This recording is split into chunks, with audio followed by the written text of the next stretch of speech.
নমস্কাৰ যোৱাকালিৰ পৰা হয়তো কিছুমান সংবাদ মাধ্যমত ডিলিজেণ্ট একাডেমীৰ বিপক্ষে বা মোৰ বিপক্ষে কিছু ভিত্তিহীনভাৱে সংবাদ প্ৰচাৰ হৈ আছিল গতিকে সেই বিষয়ে মই 100% চিউৰ যে সেই ছাত্ৰ ছাত্ৰীখিনিৰ লগত মই কোনো ধৰণৰ হেতালি খেলা নাই বা অনুষ্ঠান কৰ্তৃপক্ষৰ ফালৰ পৰা আমি কোনো ধৰণৰ হেমাহি কৰা নাই গতিকে সেই ক্ষেত্ৰত মই যিসকল সংবাদ মাধ্যমে এনেকুৱা ধৰণৰ ভুৱা আমাৰ হয়তো নিউজ প্ৰচাৰ কৰি আছে তেওঁলোকে ভিতৰৰ কথাখিনি জানি বুজি যদি নিউজ প্ৰচাৰ কৰিলে হয় যথেষ্ট উপকৃত হ'ল চাওক আসলতে স্কুলখন যদিও ছাত্ৰ ছাত্ৰী নাই কিন্তু চৰকাৰীগতভাৱে সেই স্কুলখন এতিয়াও সেৱা কৰ্তৃপক্ষত পঞ্জীভুক্ত হৈ আছে আৰু যিখিনি ছাত্ৰ ছাত্ৰী আমাৰ 2023 চনত ৰেজিষ্ট্ৰেশ্যন কৰিছিলোঁ সেই ছাত্ৰ ছাত্ৰীখিনি পৰীক্ষাত অৱতীৰ্ণ হোৱাৰ কাৰণে তেওঁলোকে তাৰ পৰা অনুমতি প্ৰদান কৰিছে যাৰ কাৰণে কি আমাৰ ছাত্ৰ ছাত্ৰীখিনি তাতে পৰীক্ষাত বহিব পাৰিছে চাওক ৰেজিষ্ট্ৰেশ্যন কৰাৰ ক্ষেত্ৰত কিছু হয়তো অনলাইন প্ৰক্ৰিয়াত যাওঁতে আমাৰ দুই এটা হয়তো ইফাল সিফাল হৈছে সেইটো আমি স্বীকাৰ কৰোঁ কিন্তু এনেকুৱা নহয় যে সেইটো কাৰেকশ্যন নহয় কিন্তু সেই ছাত্ৰ ছাত্ৰী বা অভিভাৱকসকলে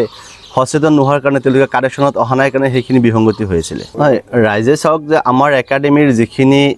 মেনেজমেণ্ট আমি যিখিনি পৰিচালনা কৰি আছোঁ সেই ক্ষেত্ৰত আমাৰ কোনো ধৰণৰ ত্ৰুটি বিচ্যুতি নাই গতিকে যিসকল ছাত্ৰ ছাত্ৰী তেনেকুৱা বিসংগতি আছিলে তেওঁলোকে আমাৰ লগত আহক আমি তেওঁলোকক যথেষ্ট পৰিমাণে আমাৰ ফালৰ পৰা সহায় সহযোগিতা কৰিম আগন্তুক বৰ্ষত তেওঁলোকক পৰীক্ষাৰ কাৰণে আমি যিখিনি সুবিধা কৰি দিব লাগে সেইখিনি আমি কৰি দিম কালি নিউজত যিখিনি মোৰ এগেইনষ্টত বা একাডেমিৰ এগেইনষ্টত যিখিনি হয়তো নিউজ হৈছে সেই গোটেইখিনি নিউজ সম্পূৰ্ণ মিছা এইকাৰণেই যে আমাৰ এইখিনি সময়ত কোনো শিক্ষকেও তেওঁলোকৰ লগত জড়িত নহয় গতিকে মই ভাবোঁ যে তেওঁলোক যিখিনি নিউজ কৰিছে সম্পূৰ্ণ মোৰ বিপৰীতে গৈ অনুষ্ঠানখনৰ বিপৰীতে গৈ তেওঁলোকে এখন নিউজ কৰিছে গতিকে সেই নিউজটো সম্পূৰ্ণ মিছা বুলি মই ক'ব বিচাৰোঁ হয়তো মই ডিলিজেণ্ট একাডেমী ছিনিয়ৰ ছেকেণ্ডেৰী সঞ্চালক আব্দুৰ ৰউফ আহমেদ যোৱাকালি যিটো নিউজ হৈছে ডিলিজেণ্টৰ এগেইনষ্টত বা মোৰ এগেইনষ্টত আচলতে ঘটনাটো তেনেকুৱা ধৰণৰ নহয় যিসকল ছাত্ৰ ছাত্ৰীয়ে আমাৰ এগেইনষ্টত যোৱাকালি নিউজ কৰিছে সেই ছাত্ৰ ছাত্ৰীকেইজন আমাৰ বিদ্যালয়ৰ নিয়মিত ছাত্ৰ নাছিলে তেওঁলোক দশম শ্ৰেণীত আমাৰ মাজত কেৱল পাঠ গ্ৰহণৰ কাৰণেহে নামভৰ্তি কৰিছিলে গতিকে সেই ছাত্ৰ ছাত্ৰীসকলৰ ৰেজিষ্ট্ৰেশ্যন কাৰ্ডখিনি তেওঁলোকৰ বেলেগ বেলেগ স্কুলত কৰা আছে পিছত যেতিয়া ফৰ্ম ফিল আপ হৈ গ'ল আমাৰ সেই ছাত্ৰ ছাত্ৰীকেইজনে আমাৰ চেঙা উচ্চতৰ মাধ্যমিক বিদ্যালয়ৰ চেণ্টাৰ ইনচাৰ্জ বা তাৰে কমিটিৰ সদস্যসকলৰ লগত যোগাযোগ কৰি তেওঁলোকে পৰীক্ষাত অৱতীৰ্ণ হয় যদিও তেওঁলোকৰ ফলাফলসমূহ উইথেল থাকে আৰু পৰৱৰ্তী সময়ত সেই উইথেল ৰিজাল্টৰ কাৰণে সেই ছাত্ৰ ছাত্ৰীসকলক আমাৰ সেৱা কৰ্তৃপক্ষৰ ফালৰ পৰা হিয়াৰিঙত মাতিছিলে কিন্তু আমাৰ সেই সচেতন অভিভাৱক আৰু ছাত্ৰ ছাত্ৰীসকলে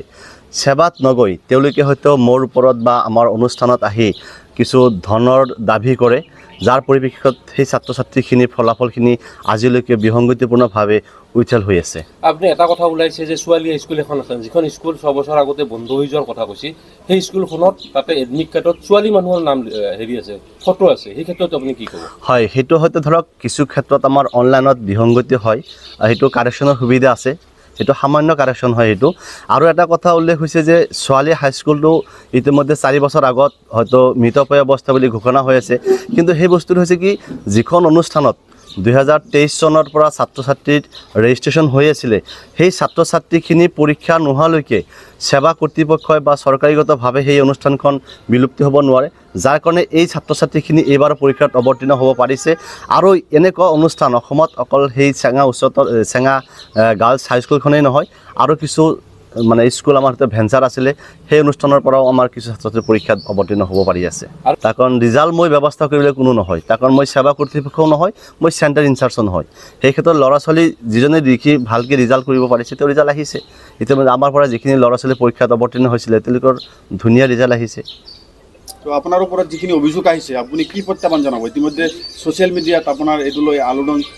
সৃষ্টি হৈছে সেই ক্ষেত্ৰত আপুনি কি প্ৰত্যাহ্বান সেই ক্ষেত্ৰত মই ভাবোঁ যে কিছু হয়তো পৰ্টেল চেনেলে এইবিলাক হয়তো কিছু মানে বিসংগতিপূৰ্ণভাৱে নিউজ কৰি আছে তেওঁলোকে কিন্তু আচল তথ্যখিনি তেওঁলোকে পোৱা নাই না এই ক্ষেত্ৰত ধৰক আমি ক'বলগীয়া বিশেষ তেনেকুৱা নাভাবোঁ কাৰণ আমাৰ অনুষ্ঠানৰ সম্পূৰ্ণভাৱে চৰকাৰীগতভাৱে আমাৰ অনুষ্ঠান ৰেজিষ্ট্ৰেশ্যন হৈছে আমাৰ স্কুলৰ পৰা ল'ৰা ছোৱালী পৰীক্ষাত বহিব পাৰি আছে গতিকে সেই ক্ষেত্ৰত তেওঁলোকে যিখিনি মিছা প্ৰচাৰ কৰি আছে সেইখিনি ভাবোঁ যে তেওঁলোকৰ সেই নিউজখিনি বজোৱাটো ভুল হৈ আছে তেওঁলোকৰ মই সেইখিনি অভিযোগ মই 100% নৎসাত কৰিছোঁ তেনেকুৱা ধৰণৰ কোনো ছাত্ৰ ছাত্ৰীৰ লগত বা অভিভাৱকৰ লগত মোৰ কোনো মত বিনিময় হোৱা নাই কেৱল আপোনাৰ স্কুলতে ইমান কেইটা ভুল হ'ব পাৰেনে? চাওক, আমাৰ স্কুলৰ যিখিনি নিয়মিত ছাত্ৰ ছাত্ৰী আছে তেওঁলোকৰ কোনো ধৰণৰ ভুল নাই। সম্পূৰ্ণ শুদ্ধ ডাটা লৈ তেওঁলোকে অলৰেডি পাছ কৰি গৈ বেলেগ বেলেগ স্কুলত তেওঁলোকে নামভৰ্তি কৰি অধ্যয়ন কৰি আছে। সেইখিনি ল'ৰা-ছোৱালী কিবা অনুমতি লৈছিল নে? সেইখিনি চাওক, আমাৰ যেতিয়া স্কুলখন চলি আছিলে সেই সময়ত অনুমতি নোহোৱাকৈ আমি ৰেজিষ্ট্ৰেশ্যন কৰিব নোৱাৰোঁ। তেওঁলোকে এটা বছৰ লষ্ট হৈছে আৰু সেই ছাত্ৰ ছাত্ৰীসকলৰ প্ৰত্যেকৰে ৰেজিষ্ট্ৰেশ্যন, যেনেকৈ যোৱাকালি যিজনী ছোৱালী মানে নিউজত কথা কৈছে, তাইৰ হয়তো আমাৰ পদ্মবৰা উচ্চ মাধ্যমিক বিদ্যালয়ত তাৰ ৰেজিষ্ট্ৰেশ্যন হৈয়ে আছে। গতিকে তাই অহা বছৰটো তাৰ পৰা ভালকৈ পঢ়ি কেনে পৰীক্ষা দি তাইৰ ৰিজাল্ট ভাল কৰক। শুভ সংবাদ, বৰপেটা চহৰৰ মেট্ৰকুচিত স্থাপন হৈছে এলেক্স ডায়েগনষ্টিক এণ্ড হাস্পাতাল। কম খৰচত উন্নত চিকিৎসাৰ বাবে আজি যোগাযোগ কৰক। অত্যাধুনিক পদ্ধতিৰে অভিজ্ঞ চিকিৎসকৰ দ্বাৰা প্ৰদান কৰা হয় উন্নত চিকিৎসা। কম সময়ত আধুনিক পদ্ধতিৰে কৰা হয় বিভিন্ন ৰোগৰ পৰীক্ষা।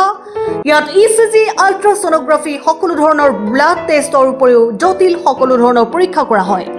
আজি যোগাযোগ কৰক। যোগাযোগৰ নম্বৰ 6003136135 নাইবা 8099273960 নম্বৰত।